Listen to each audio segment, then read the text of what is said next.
Unit 1. Backgrounds. Unit 1, pages 2 and 3. Look and listen. United Players present William Shakespeare's Romeo and Juliet. Opens July 10th at the Circle Theater. About the Players. The members of this amateur theater group all come from different cultural and ethnic backgrounds, but they all have one thing in common: their love for the theater. Amanda Johnson was born in New Orleans of African-American parents. Her native language is English, but she's majoring in French and Italian. She is tall and dark with curly hair. She has a very outgoing personality. Amanda acts and directs. Andy Rodriguez is Cuban-American. His parents immigrated to the United States in 1982, and Andy was born in Miami. Andy is dark, good-looking, and extremely talkative. He is fluent in English and Spanish. Andy dances very well, and he can play several instruments. Andy is working on a business degree. Carol O'Neill is of Irish descent. She was born in Chicago. Carol works as a waitress during the day, and she is studying dramatic arts at night. She has red hair, grayish-green eyes, and freckles, and she's quite slim. Carol has a strong personality, and she is the group's public relations person. She can play the piano and keyboard, and she has a wonderful voice. Van Thang was born in Vietnam, but his family moved to the United States when he was 7 years old. Van's native language is Vietnamese, but he feels he can express himself better in English. Van has somewhat long black hair, he's of average height, and he's a little reserved. He lives in a dorm, and he's majoring in engineering. This is Van's first public appearance, and he's rather worried about his performance. Sasha Ustinov came to the United States 5 years ago, and he still speaks English with a bit of an accent. His native language is Russian, but he is also fluent in German. Sasha has fair hair and light skin, and he looks younger than he actually is. He is very sociable and makes friends easily. Sasha is studying architecture. Oh, Romeo, Romeo, wherefore art thou, Romeo? What light through yonder window breaks? It is the east, and Juliet is the sun. That was pretty good, but you can do better. Yeah, it still seems a bit slow. I guess we need to rehearse some more. I don't understand. I can never remember that last line. Unit 1, page 3, part 2. Pair work. A. Ask and answer about the people in the play. Where was Andy born? He was born in Miami. What languages does Van speak? He speaks Vietnamese and English. What is Amanda like? She's tall, dark, and she has curly hair. She has an outgoing personality. What is Sasha studying? He's studying architecture. B. Write down basic information about yourself and exchange it with your partner.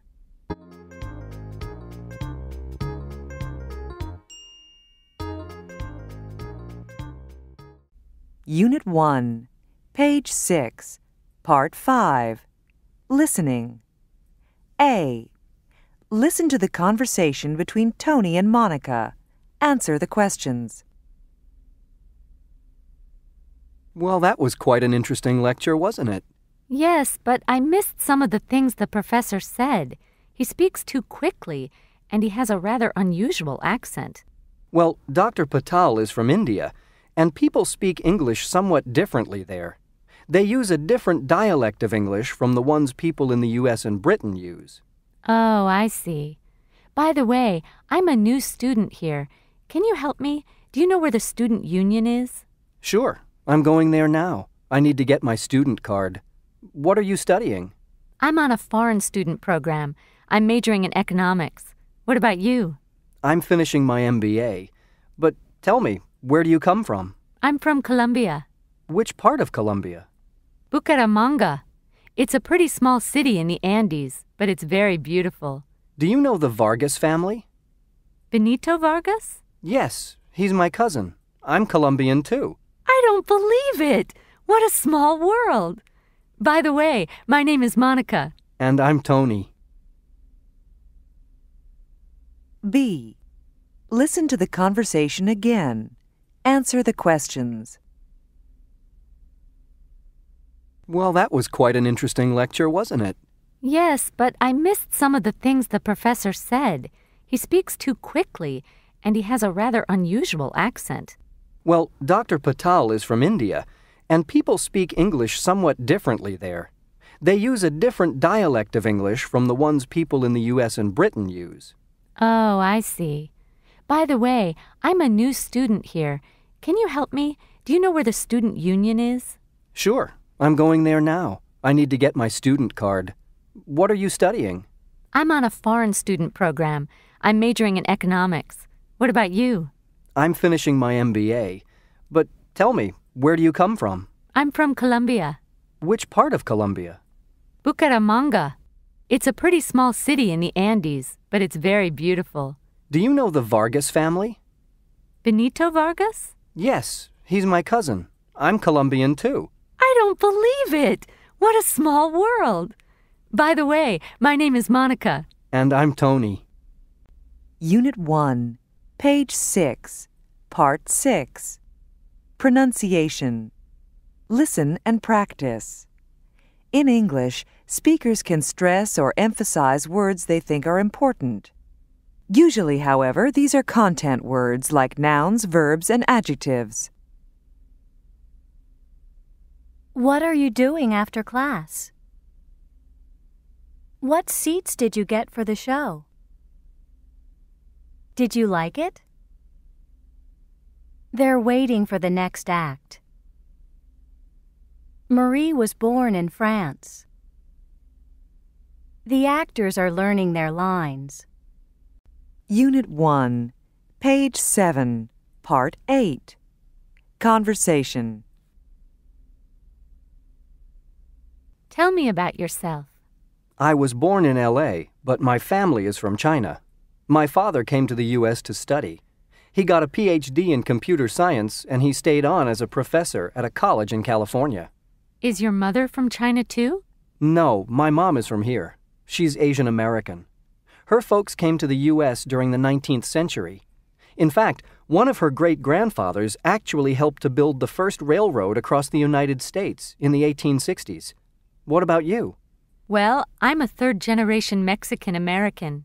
My grandparents were born in Veracruz, and they immigrated to this country a long time ago. We still have a lot of relatives in Mexico. Do you keep in touch with them? We visit whenever we can. Well, I'm afraid we've lost touch with my father's family. By the way, how's your Spanish? It's pretty good. We speak it at home most of the time. Do you speak Chinese? Yeah, I'm quite fluent, but I can't write it. Unit 1, page 8, part 10. Reading. The United States, a nation of many nations. Between 1880 and 1920, 23 million immigrants arrived in the United States. Most of them came from poor towns and villages in Southern and Eastern Europe. They had one thing in common. They believed that in the United States, life was going to be better for them. It was the land of freedom and prosperity. Most of these immigrants were able to get just enough money to pay for the trip across the ocean by boat. Many arrived without any money to their names. Often, the father of a family came first and found work. Then he sent for his wife and children. The trip for poor immigrants was terrible. Men, women, and children stayed in crowded and smelly compartments deep down in the hold of the ship. They had no showers. There were no dining rooms for them. They went up on deck to get food from huge pots. This was the price they had to pay to get to the New World. Here is one immigrant's memory of his arrival in the United States from Italy at the age of 9. "I'll never forget my first impressions of America. The deck was full of passengers, and I stood there, eyes wide open, holding my mother's hand, while my father lifted my baby sister to see the Statue of Liberty. They saw the Statue of Liberty in New York Harbor, but they weren't free to enter America right away. When immigrants landed in New York, ferry boats took them to Ellis Island. At Ellis Island, immigration officers questioned new arrivals, and a doctor examined them. Those who failed the medical exam had to go back to their country. Sometimes, if a child was ill, the entire family had to return. Ellis Island became known as Heartbreak Island among immigrants. Life was hard at first for many immigrants who worked long hours for low pay. They did not find the streets paved with gold. Many lived in overcrowded buildings in the poor sections of large cities. But often, their children managed to have more prosperous lives. Today, more than 40%, or over 100 million, of all people who live in the United States can trace their roots to an ancestor who came through Ellis Island. And the United States still welcomes people from other countries. Every year, about 130,000 professionals receive visas that give them the right to work in the United States. End of Unit 1.